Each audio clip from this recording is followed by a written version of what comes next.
din daw ng kanyang byuda na si Dina Arroyo Tantoco na gumamit sila ng illegal na droga tulad ng cocaine at cannabis.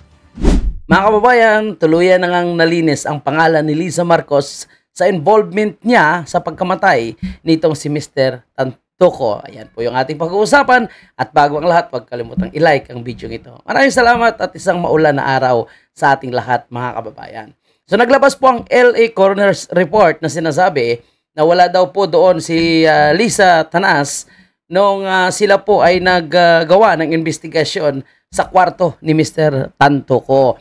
At sa kabilang banda ay inamin naman po ng asawa nitong si Tantoco na si Dina Arroyo Tantoco na kasalukuyang Deputy Social Secretary to the President at naka-assign nga po sa Office of the First Lady. Ngayon na siya po ay isang addict, no, gumagamit ng iba't ibang mga illegal na droga itong si Dina Arroyo Tantoco. Pero hindi na tayo siguro manibago kung bakit may mga addict na nasa gobyerno ngayon. Hindi na rin tayo siguro manibago kung bakit talamak ang droga ngayon. Tingnan nyo ha. Sila na mismo yung nasa palasyo. Palasyo de Polvoron ay mga lumalabas na addict. At ito, ang pag-amin na ito ni Dina Arroyo Tantoco malamang, no, napipilitan lang po siya na isasakripisyo ang kanyang sarili para siyempre, no, sa negosyo ng kanilang pamilya. Pero mga kababayan, bago nating pahabain yung ating sariling discussion, no, opinion sa kwentong ito, sige, panoorin muna natin ang balita mula sa Bilyonaryo News Channel. Wala si First Lady Liza Araneta Marcos sa hotel room kung saan pumanaw si Lufthansa Air Paulo Tantoco. Ayon ito sa Department of Medical Examiner sa Los Angeles, California. Batay sa official report, tanging ang asawa lang ni Tantoco ang kasama niya sa hotel room. Di ba? Sinabi ko na sa inyo, mga kababayan po natin, no? Itong hindi pagsama ni Liza sa Amerika at itong emergency biyahe ni Bongbong Marcos, para sa akin hindi po nagkataon lang na ito ay talagang emergency na meeting, no?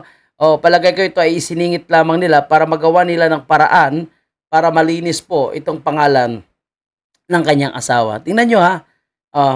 Sakto rin na nandun sa Amerika si Bongbong Marcos nung lumabas din ang report na ito. So, ano lahat, no? Sakto po yung mga pangyayari. Kaya hindi natin siguro pwedeng hindi isipin, no? Na yun po ang lakad ni Bongbong Marcos ay para po sa kapakanan ng bawat Pilipino. Ano po pala talaga yung nangyari doon kay Bongbong bago natin ipagpapatuloy niyan. Okay? So nakapag-usap po sila ni Trump. Alam mo, imbis na negotiation, no, business deal, and iba't iba pang pag-uusapan sa pagitan ng Pilipinas at Amerika, alam mo, pinag-uusapan pa nila yung China. No? Na supposed to be, hindi naman dapat pinag-uusapan yan. Dahil kung may problema ang Pilipinas at ang China, magdi-discuss dyan. Siyempre ang Pilipinas at ang China. Lalong hindi po yung Amerika. Kasi kung pumasok dyan ang Amerika, gulo po yung gusto nilang mangyari at tayo po ay gagamitin nila. Okay, so anong nangyari kung sinasabing yun talaga ang purpose ni Bongbong Marcos? 1% ang ibinawas sa taripa. So tangina pang gagago yun, mga kababayan po natin. Diba? Tapos yung mga negosyo naman, no, produkto namang ipapasok ng Amerika sa Pilipinas, zero tariff. So, wala tayong kikitain doon sa mga produktong galing sa Amerika na ipapasok sa Pilipinas. Sabihin natin, no, yan, nakalibre ng taripa, pero ganun din naman, may tax. So, hindi kumita ang gobyerno doon sa produktong galing sa Amerika dahil zero tariff sila eh. Tapos, lagyan nila ng tax, ang taong bayan pa rin yung magsushoulder, di ba? Pero yung mga produktong Pilipino, bago makapasok sa Amerika, kailangan nila muna magbayad ng 19% na taripa kung magkano man yung kailangan nilang bayaran. So, it's unfair. So, paano yung pantay-pantay na trato, no? Dapat kung talagang kaaliado natin sila, dapat kung kinikilala po tayong matagal na naalay nila, dapat dyan pa lang, no? Patas. Kung zero tariff yung produktong Amerika na pumasok sa Pilipinas, dapat yung mga produktong Pilipino, libre din. Free, zero din kung ganoon. Pero ginago lang tayo. Anyway, punta tayo dito sa issue ni Tantoco, mga kababayan po natin. Kumbaga, extra na lang yung taripa-taripa na yun kasi parang wala naman sa puso ni Bongbong Marcos na ipaglaban yung issue ng taripa eh. Ito yung kanyang ipinaglalaban. Yung nangyari po sa kanyang asawa. O ngayon, nag-amin po si Dina Tantoco na siya talaga ay gumagamit ng iba't ibang pinagbabawal na droga. Pero hanggang ngayon, nasa Malacanang pa rin. Diba? Inamin din daw ng kanyang byuda na si Dina Arroyo Tantoco na gumamit sila ng illegal na droga tulad ng cocaine at cannabis. Nang mag-CR daw ang kanyang asawa, sinabi nitong hindi na magandang pakiramdam at nag-collapse. Idineklara ng medical examiner ang kanyang pagpanaw na accidental due to cocaine effects. Ayon din sa report, tumungong Estados Unidos ang Tantoco couple para bisitahin ang kanilang pamilya. Una nang napaulat na kasama sila sa entourage ng First Lady sa Manila International Film Festival sa Hollywood. So, syempre yung kasama sa entourage, alam na natin, matik na po yan mga kababayan po natin. At pilit lang nila tatanggalin yan, dinidinayan, para hindi na makonect doon sa kay Lisa Marcos. At sabihin, hindi sila kasama sa entourage ng gobyerno doon sa MIFF. Pero alam naman natin, mga kababayan po natin, hindi naman tayo bago yung mga ganitong klaseng pagkukover up, lalo na po yung involved dito, ay asawa nga naman ng presidente ng Pilipinas. So, madali lang po yan para kay Bongbong Marcos sa kanyang pagpunta sa Amerika. At tingnan mo, nakipag-usap sila sa iba't ibang mga opisyal ng gobyerno. Kasama po dyan ang Defense Secretary. Imagine mo, Defense Secretary, paano bang tawagan niya lang yan, utusan mo lang, o linisin mo na yan. Dahil mayroon na po tayong magandang pinag-uusapang kapalit niyan sa Pilipinas. So, yan, may plano daw po sila magpagawa ng ammunition hub sa Subic. Ito na yung mga posibleng kapalit. No? Ang problema dito, mga kababayan po natin, kapalit ng pangalan, sa paglinis ng pangalan ni Lisa Marcos, ay ang kapakanan naman ng bawat Pilipino. No? Na ang tingin po ng Amerika sa atin is napakaliit lang.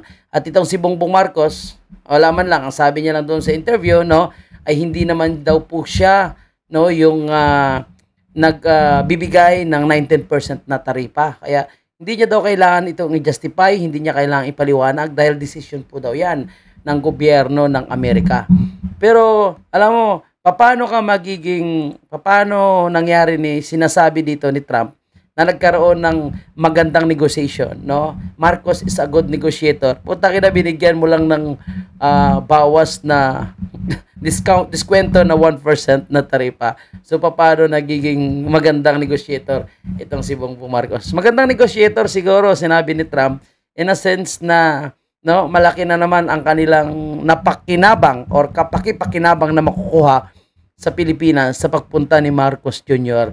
sa Amerika. Ayan, sinasabi natin, kung hindi ito yung kanyang purpose at kung taripa talaga, alam mo, yung 1% na taripa na yan, no? Pwede naman idaan sa tawag yan, pwede naman idaan sa email yan or sa, di ba? At kung anong klaseng communication na hindi mo na kailangan pumunta sa Amerika. Nasa kalagitnaan po ng mga matitinding dilubyo, baha, no, sa ating bansa, ikaw, pipilitin po ba na pupunta sa Amerika? Alam mo, mas kailangan ka ng mga Pilipino, lalo na sa mga critical na decision na kinakailangan ngayon ng iba't ibang ahensya ng gobyerno, pero ikaw nasa Amerika. So ito na yung purpose, mga kababayan po natin. Kaya congratulations, no? Naging matagumpay. Naging matagumpay po ang biyahe ni Bongbong Marcos sa Amerika. And ngayon, no, sakto na talagang nalinis ang pangalan ng kanyang nagmamagandang asawa. So ito na, no? Ginago na naman ang sambayan ng Pilipino, no? Yung mga bobong tangalista, yung mga supporter ni Bongbong Marcos ay napapaniwala na naman sa isang malinaw na kasinungalingan. Siyempre, sinong mapapaniwala nila sa mga report na ito? Sila lang. Pero tayo, patuloy po tayo na naniniwala sa involvement nitong babaeng ito. Ako naniniwala ako na, no, ay ano pa rin yan, may involvement pa rin dyan. Pero siyempre, aabangan po natin dahil lalabas at lalabas naman ang katotohanan, mga kababayan po natin, pagdating ng tamang panahon. Ito mga ginagawa nila sa ating bansa, no? Imagine mo, gumawa pa sila ng diversionary issues, tactics para maliis lang issue kay Lisa Marcos. Kailangan pang ipaaresto si President Duterte, kailangan pang puwersahang ipadala sa dahig si President Duterte dahil lang dito.